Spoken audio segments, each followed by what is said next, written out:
Alright guys, so today we're going to be talking about the Polyline command, so that's right up here at the top. And so let's kind of look at the differences between it and lines. So if I take a line and I draw some segments, and then I take the polyline, kind of do the same type of thing, and I look at it, up here each one of these segments is one thing on its own.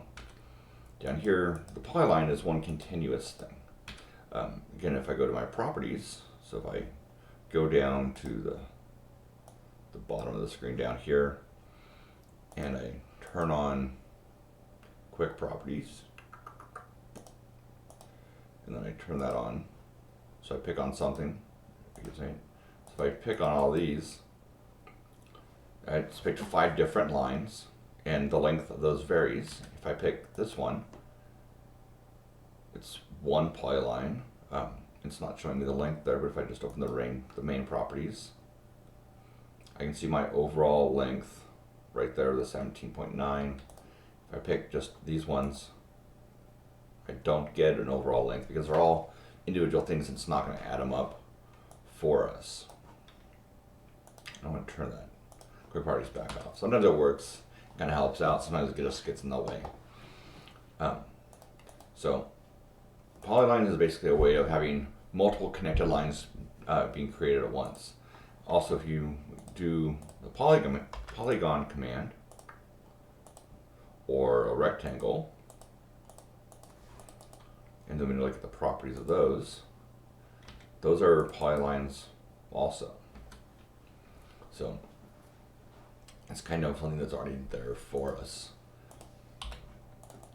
Alright, so now let's get in and look at some of these options in the Polyline command. So when I go into Polyline, I get a few more options than I did with a regular line. Regular line, I just had the undo option, and then after I drew the first segment, I'd get the close option. Same thing here. But I've got some other ones too. So I've got the arc command, so that'll make a tangent arc to the current section. Then if I keep going, it'll kind of keep making tangent arcs until I tell it to go back to line by either typing line or clicking down here or right clicking or something like that. Then I can go back into it. If I'm in arc, I can also kind of look and see some other options I have for like radius, second point. So if I click that second point, I can just kind of pick another point, and then I can do like a 3-point arc, not necessarily a tangent arc. CPL is the alias, so I go back to arc. See, it wants to go back into creating that, and I can kind of do the direction or the radius option. So if I tell it radius, I can tell it to be a 2-inch radius, and now it'll fix that, and I can tell it where to go. I don't know. I've never had a use for that. I've always just used the kind of the tangent one. So a common use that I'd use this for would be if I have something like going up and I want to have a half a circle, I can do an arc, polyline, and draw that line straight up, tell arc, and then just kind of come over whatever the diameter is. So if I wanted a 2-inch diameter, I could do that. Or if I just want to do a big radius at the top for some reason, let's say I want to do a 1-inch radius, so a 2-inch diameter, but I only want it to go from there to there, I can just use my coordinates and go right there to the top of that. So I drew in that quarter circle there. So that's kind of one of the uses there. I can also go in here and do a polyline, and some of the other options is this width option. So if I pick that, it'll let me change how wide the line is. So let's say if I want it to be 0.4, and then that's going to ask me again what I want my ending width to be, and it's going to default to the same as what I just started with. Hit OK. And so I can draw that line that's 0.4 long. If I get out and get back into it, it's going to kind of do the same thing. It's going to look kind of crooked or kind of, open ends, but if I hit enter, it'll close those all off for me.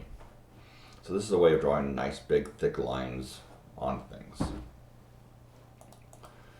And so, see, another thing I can do is, I want to leave that turned on. So if I do Polyline, I click here. If I do half width, you can see it's automatically divided my current width into, so it's just, if you only know what half of it is, you can use half width instead of width. Saves you from doing a little bit of math. So I'm just going to do that. But I'm also going to kind of draw a little segment here. So get out of it, I'm going to get back in. Now I want to go to width.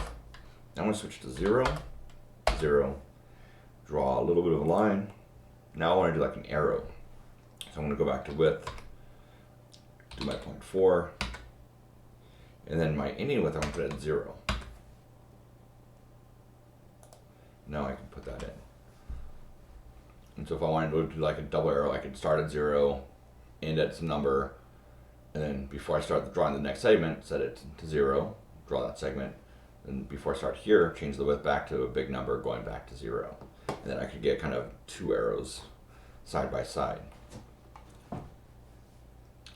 So if we have a polyline, and I want to break it back into regular lines, we can use explode, which is right here.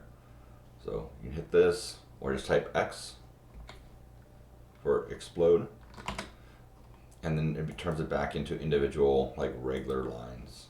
So that's now just an arc. That's just a regular line now, and so forth. If I have one that's got a width and I explode it, it goes back to being just a regular thin line. So that's kind of the basics of a polyline. They can also do some other kind of cool stuff that we're going to get into in the Polyline edit video.